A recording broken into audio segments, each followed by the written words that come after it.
Hi, I'm Melanie Gray, and it's a pleasure to be here with you today.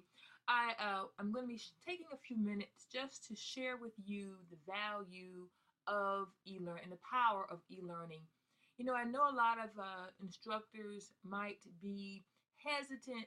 If you've been an instructor for 5, 10, 20, or even more years, you have been accustomed to the traditional brick and mortar personal relationship that happens in the traditional classroom.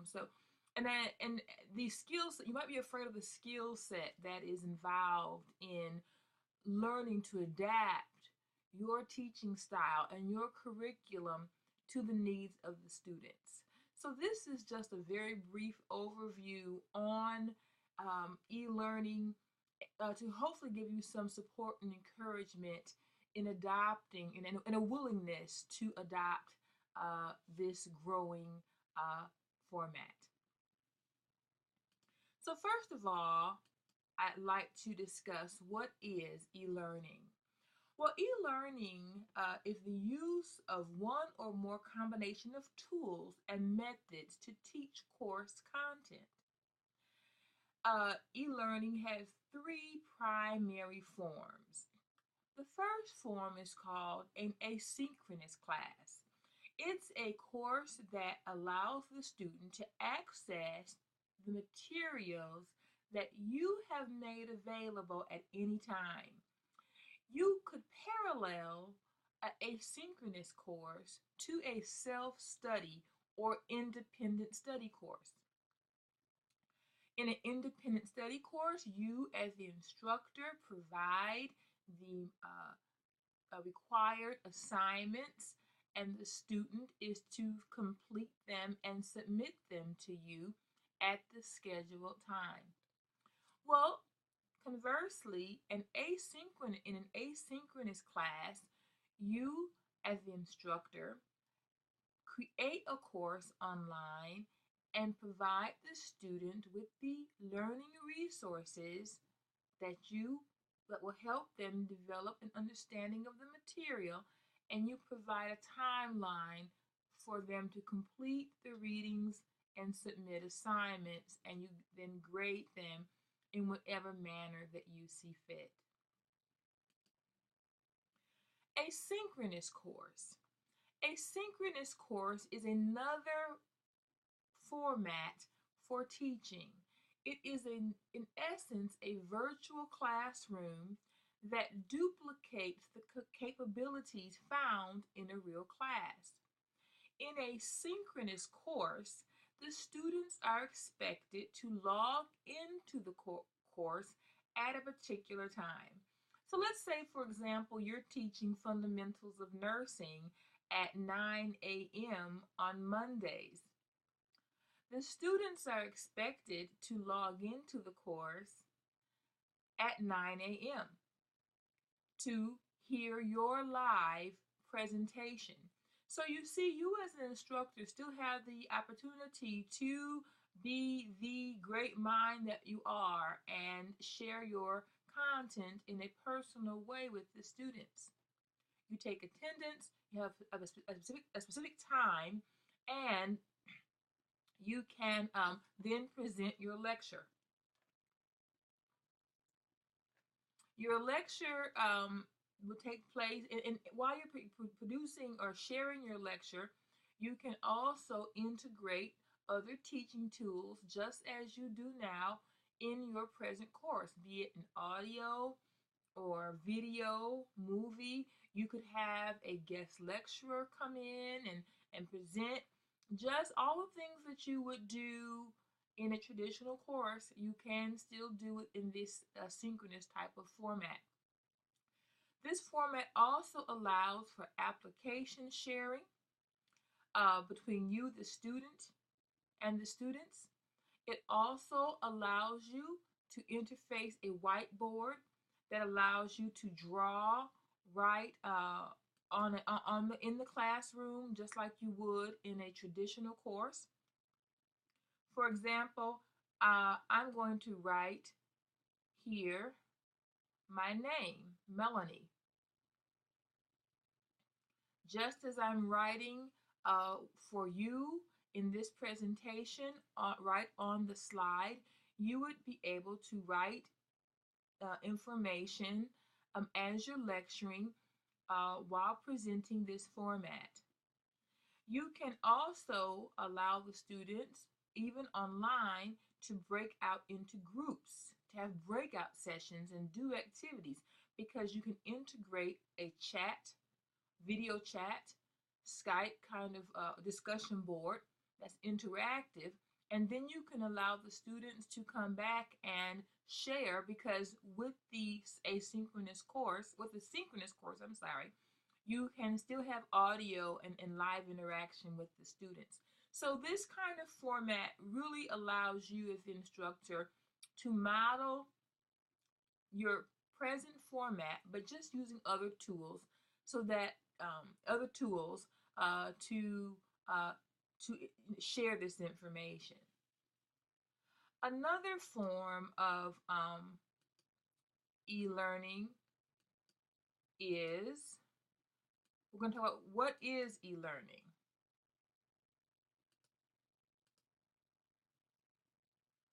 So now, what is e-learning? E-learning, another form of e-learning is the flipped classroom.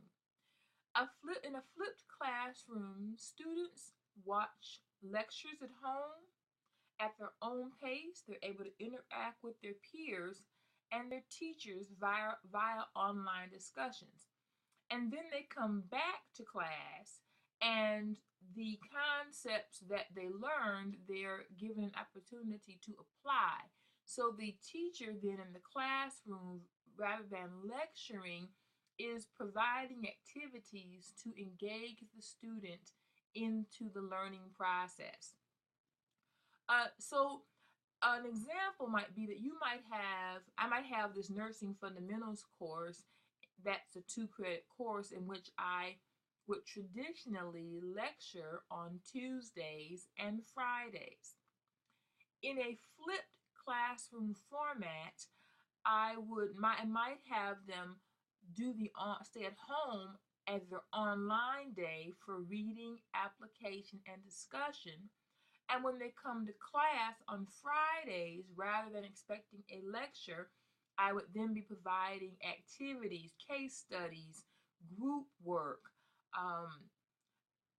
might have even interactive games, just any kind of activity to help the students engage in the content, and also which would hopefully help them facilitate questions that again would help them learn the content.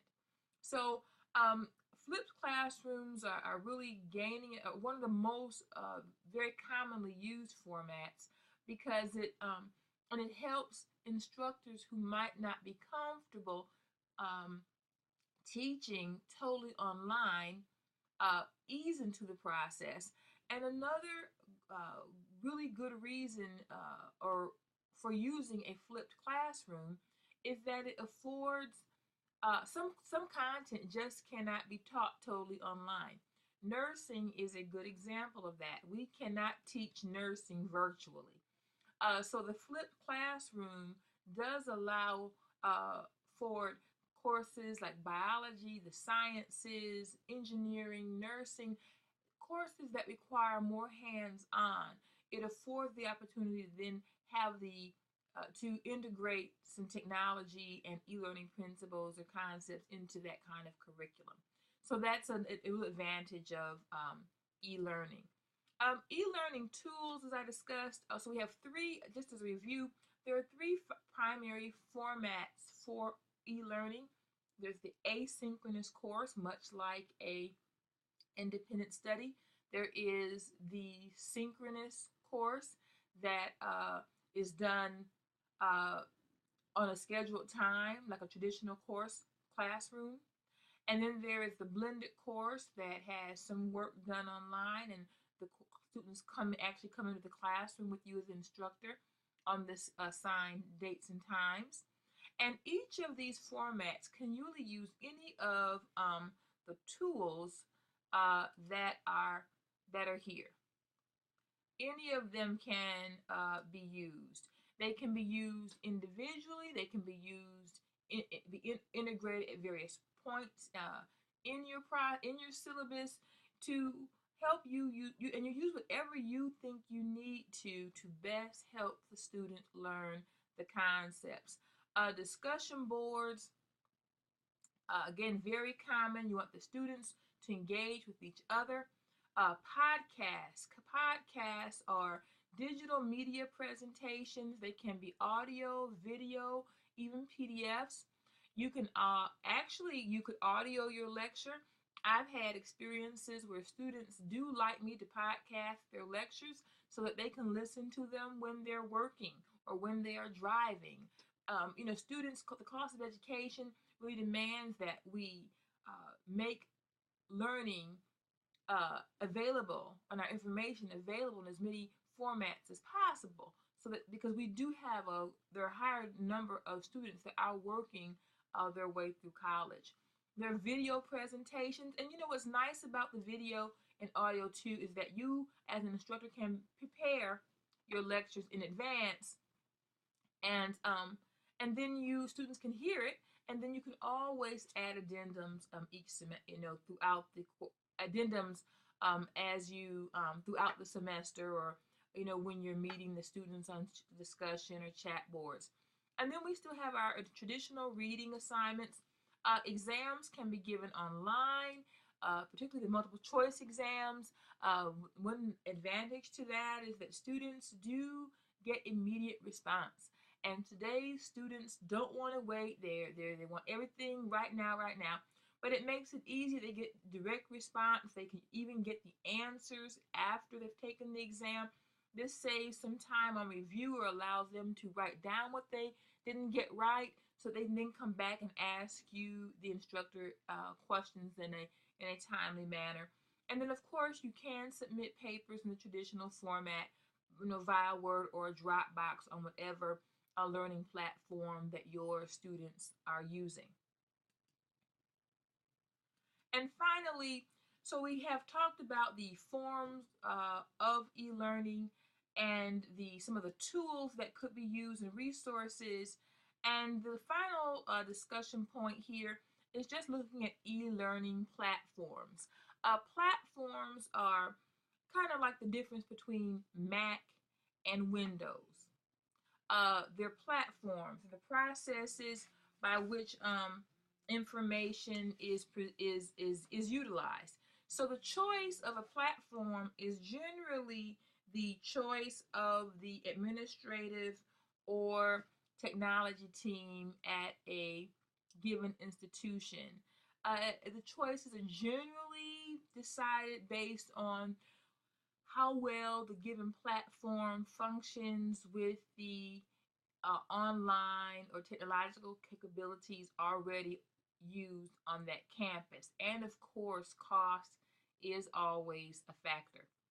So this link really will take you to the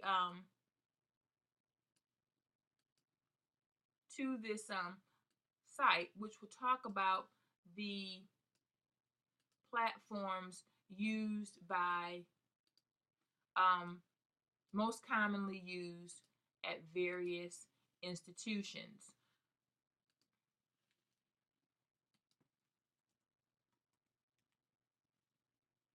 And you'll see here that their Blackboard is a very commonly used platform, but there are others. And again, I'm just sharing this so that you know that there are options that your college can choose from, or you might want to look at and be more. Maybe this drives more interest for you in terms of what your campus is actually using. So how will you be trained in how will you be trained? Well, actually, the best way to learn is really first to do a needs assessment to determine what is your skill set. Are instructors capable of using Word and using Excel? You have to be comfortable with basic computer processes. And then once that assessment's been done, and this assessment has to be done in terms of the curriculum that you expect to use. What is the course? Is it a nursing course of course content? Is it nursing? Is it biology? Or is it, is it something like sociology that might lend itself more easily to a online format? Once you understand, you have a basic assessment and knowledge of your online skills,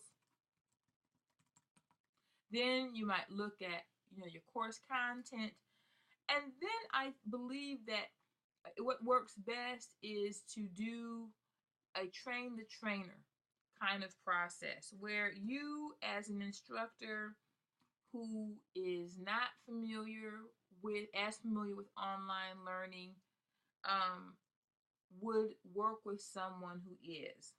The real important, I think, thing to note when we're looking at training faculty or making them more comfortable with technology is that it is a process.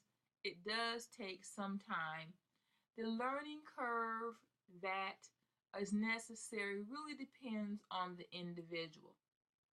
Now, I'm really sure that that your administrators and other colleagues are going to be very sensitive to one another, and you have a culture that's ideally a culture in your institution that supports your learning and your growth, just like we support the growth of our students. So if you could embrace a concept, a mindset of being willing to learn, being willing to assess your present skills, to really look at your course to see if it's one that really is adaptable to an online format, and then being willing to learn and to learn and collaborate with other instructors. So hopefully this has given you a brief an awareness of online education, its benefits, the benefits to our students being available. And I want to close with just one statement, something that I read rather recently, and it was that today's students do not feel that faculty understand them or are in tune to them unless they're using some type of technology. Now, I also heard a statement that technology was only technology for those who were born before technology. I think that could be true. I do definitely believe that students are so technologically oriented when they come to school that we must adapt our teaching methods in a manner that can relate to them and also make them more productive in the workforce when they do leave us. So this has been my end of my presentation, and I welcome you to submit any further questions. Make it a great day.